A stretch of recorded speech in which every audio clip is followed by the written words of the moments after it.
5 জুলাই রোজ সোমবার আমি পোলট্রি ডিমের আপডেট নিয়ে পিকে পোলট্রি চ্যানেল ত্রিপুরা থেকে নতুন একটি ভিডিও নিয়ে আপনাদের সামনে চলে আসলাম। ভারতের বিভিন্ন জায়গার পোলট্রি ডিমের দামের আপডেট হলো, প্রথমে ত্রিপুরা প্রতি 100টি ডিমের দাম 540 টাকা, যা আগের থেকে 10 টাকা কম। এছাড়া আহমেদাবাদ 490 টাকা, আজমির 425 টাকা, বড়ওয়ালা 413 টাকা, বেঙ্গালুরু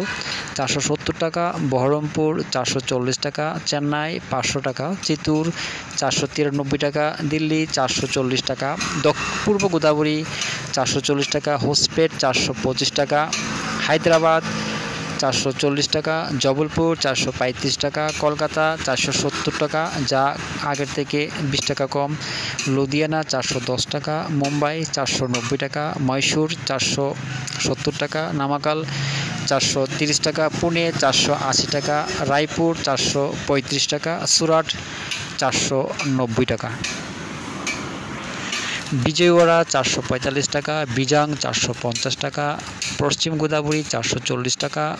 ওরাঙ্গাল 442 টাকা, এলাহাবাদ 481 টাকা, ভোপাল 450 টাকা, ইন্দোর 450 টাকা, কানপুর 471 টাকা, লখনৌ 467 টাকা, মুজাফরপুর 475 টাকা, নাগপুর 465 টাকা, পাটনা 475 টাকা, রাঁচি 490 টাকা, বারাণসী 467 টাকা, অরুণাচল 420 টাকা, যা আগের থেকে 10 টাকা কম, আসাম 420 টাকা, নাগাল্যান্ড 540 টাকা, মণিপুর 540 টাকা, মিজোরাম 540 টাকা, মেঘালয়া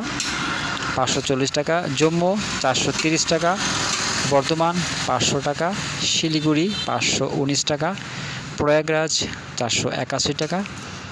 ঔরঙ্গাবাদ 430 টাকা, গোয়ালিয়র 420 টাকা, নদিয়া 440 টাকা। দামেরই আপডেট 5 জুলাই পর্যন্ত। সবাই ভালো থাকবেন, সুস্থ থাকবেন। দেখা হচ্ছে পরবর্তী ভিডিওতে।